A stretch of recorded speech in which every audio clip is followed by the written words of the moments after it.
Yo, halo! Kali ini saya mau unboxing dan ngebahas barang yang gede banget nih dan banyak yang request juga, yaitu konsol game Sony PlayStation 3 alias PS3. Oke, nggak usah kelamaan, saya udah penasaran, jadi langsung aja di unboxing. Wah, di dalamnya banyak isinya nih. Oke, yang pertama buka box yang kecil-kecil dulu. Di box pertama ini isinya controller atau stick, yaitu DualShock 3. Terus ada kabel USB-A to mini USB. Ini buat ngecas atau pairing sticknya. Nah, di box kedua ini isinya ada kabel HDMI, terus dapat lagi stick dan kabelnya, kayak di box pertama tadi. Lanjut, di bungkusan ini isinya ada kabel power untuk mesinnya. Nah, ini dia bungkusan yang paling gede dan berat. Ini tebel banget ya dibungkusnya, berlapis-lapis, sampai ngos-ngosan loh bukanya. Untuk isinya itu mesin dari konsol PS3-nya. Udah nggak ada apa-apa lagi, jadi inilah isi box dari PS3 yang saya beli. Lanjut, cek unitnya. Nah, jadi ini PS3 Fat. Kelihatan gede banget kan? Ini saya beli lewat shopping, dapat harga Rp1.075.000 untuk yang varian harddisk 120 GB. Dan kata penjualnya, ini PS3 Fat unit premium refurbished yang jarang dipakai. Katanya kalau diibaratkan kendaraan, kilometernya masih rendah. Apa iya? Nah, untuk bentuknya itu seperti ini. Memang terlihat fisiknya masih cukup baik. Di bagian atas ada tulisan PlayStation 3, terus ada keterangan tutorial penggunaan segala macamnya ya. Di sisi depannya ini ada 4 lubang USB. Banyak banget nih. Terus ada lampu indikator, disk, dan jaringan. Lubang ventilasi udara. Di sini ada tulisan Sony, tombol power yang kapasitif gitu ya. Terus ada lampu indikatornya, lubang buat masukin disk, dan logo PS yang masih bisa diputar.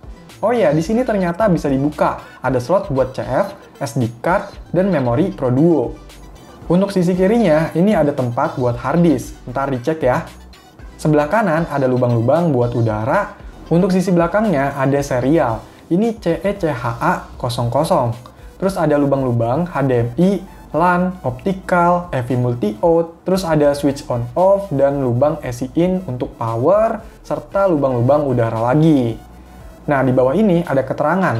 Kemungkinan ini unit region Jepang ya. Semoga aja ini masih bagus mesinnya.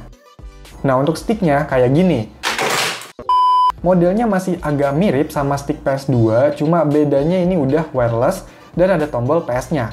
Indikatornya ini buat nandain terhubung sebagai stick berapa gitu, dan ini bisa di-charge ya pakai kabel mini USB tadi. Lanjut, kita colok-colok kabel HDMI ke TV dan kabel powernya ke listrik. Sticknya juga dicolok dulu pakai kabel ya. Oke, coba dinyalain, semoga bisa nyala.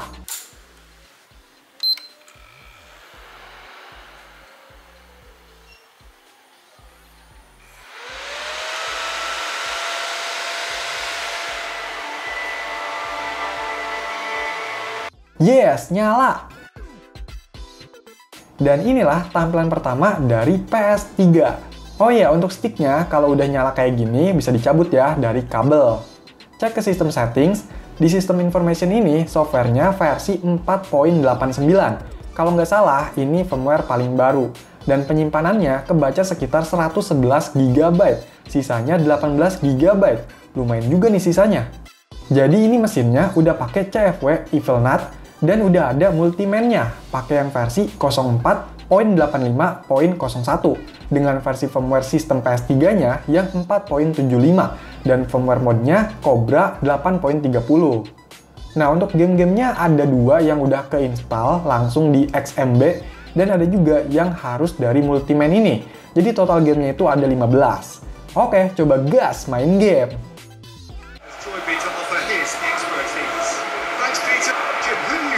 As the telling individual today. Yeah, Mohammed Phillips! And the header! Their sails. Meets it first time! He's delivered all right! And some of the best man.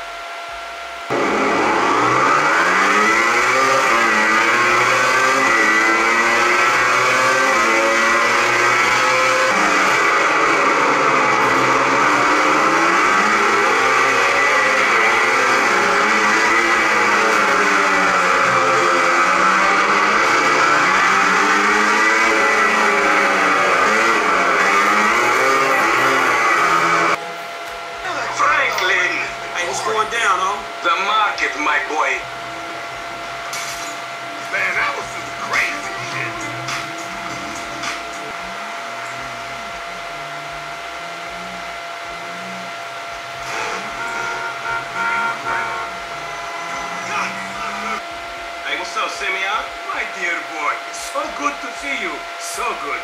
Some shit. Yeah, that was him. Look, homie, I don't want no unnecessary bullshit here, alright? Nigga, I don't give a shit. Find your business, go!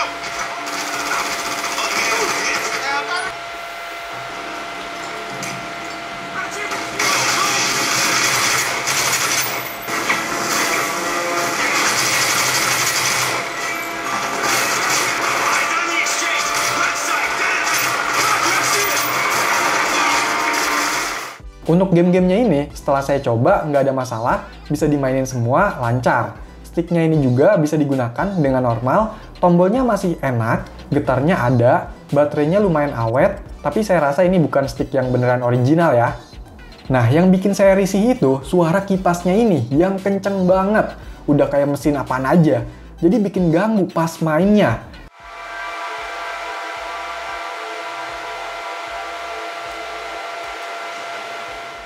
Kalau saya cek ini kipasnya muter di speed 50%. Memang bisa dipelanin atau auto, tapi itu bisa bikin suhu CPU-nya ini jadi cepet tinggi, bisa nyampe ke 78 derajat ke atas. Kalau di speed 50% itu paling 75 derajat. Segitu saya rasa cukup tinggi ya. Daftar game yang dikasih ini saya rasa udah cukup bagus. Ada game bola, ini udah update 2022, terus GTA 5, MotoGP, dan lain-lain. Saya juga baru paham kenapa storage-nya disisain 18 GB. Soalnya ada game yang perlu install data lagi, contohnya kayak GTA 5. Ya, game-game di PS3 ini ukurannya gede-gede ya. Kalau saya cek dari file ISO-nya, itu yang paling gede dari GTA 5, nyampe 17 GB. Jadi yang nggak heran, di harddisk 120 GB cuma dapat sekitar 15 game. Nah, untuk harddisknya, saya cek itu kayak gini. Harddisk SATA biasa dan kondisinya bekas. Tapi selama saya pakai, ini nggak ada masalah. Kalau misalnya kurang, ini bisa di-upgrade ya. Dan untuk gamenya itu bisa ditambah sendiri atau diganti lah ya kalau kapasitasnya mepet kayak gini. Gampang sih, ini tinggal copy paste aja. Bisa dari flash disk yang udah berisi game, kita colokin ke PS3-nya, terus pakai file manager di Multiman ini, dan pindahin datanya ke hard disk yang ada di PS3. Gamenya itu ada yang udah berformat ISO, ada juga yang berupa folder berisi banyak file gitu. Nanti bakal muncul di Multiman ini, dan maininnya itu harus dari Multiman ini.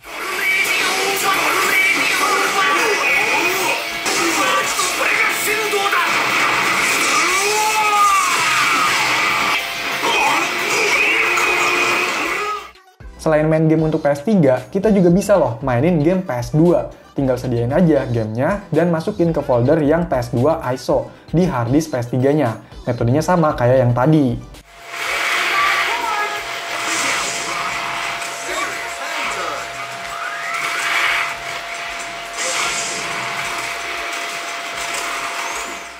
Selain itu, kita juga bisa main game PS1, bahkan PSP juga bisa.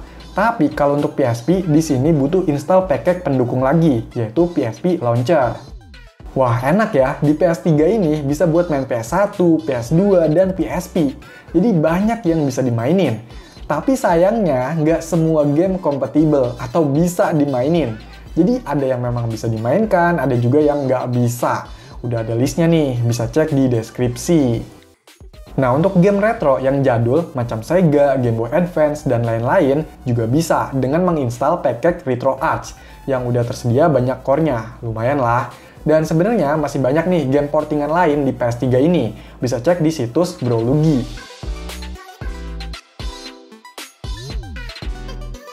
PS3 merupakan konsol Sony generasi ketiga, penerus dari PS2. Konsol ini bersaing dengan Xbox 360 dan Nintendo Wii. Pertama kali dirilis sekitar tahun 2006, berarti umurnya udah 16 tahun. Dan banyak juga varian atau versinya, ada Fat, Slim, dan Super Slim. Nah, Fat ini yang paling tua, sesuai namanya ini ukurannya gede dan berat banget. Kalau dibandingin sama PS2 yang Fat juga cukup jauh bedanya. Jujur aja, untuk PS3 ini saya nggak begitu banyak kenangan dan udah nggak begitu tertarik pada zamannya. Nggak seperti yang PS2. Ya memang walau dari segi grafiknya, game PS3 itu lebih bagus ya. Tapi waktu PS3 ini lagi hits di rentalan, paling ya saya taunya buat main game bola aja. Itu pun jarang banget maininnya. Lebih seringnya saya mulai ke warnet, main game-game online atau Facebook gitu. Jadi ya ini bener-bener pengalaman pertama saya untuk lebih tahu lagi gimana sistem dari PS3. Mungkin kalau ada yang kurang atau salah bisa dimaklumi ya. Dan yang udah berpengalaman, boleh bagi-bagi infonya di komentar. Sebenarnya PS3 ini masih worth it, karena ya game-gamenya terbilang masih bagus untuk zaman sekarang, dan harganya juga udah cukup terjangkau. Terus untuk emulator di handphone belum ada yang benar-benar cukup stabil, di PC juga harus spek yang lumayan tinggi. Tapi ketika beli PS3, kita harus benar-benar memperhatikan kondisi unitnya, apakah masih bagus atau enggak, garansi tokonya, dan apakah nyaman atau enggak pas dimaininnya. Jangan asal yang murah aja, bilang nambah sedikit dapat PS3, mending beli PS3, itu untuk unit yang kurang baik dan bisa cepet rusak. Karena memang ada beberapa kasus pada unit tertentu, itu gampang rusak apalagi dimaininnya lama. Jadi pastiin pilih varian yang bagus ya. Oke, jadi itulah pembahasan konsol game PS3 di tahun 2022. Kalau ada info tambahan, yuk komentar. Sekian video ini, silahkan di like, share, dan subscribe channel ini. Terima kasih.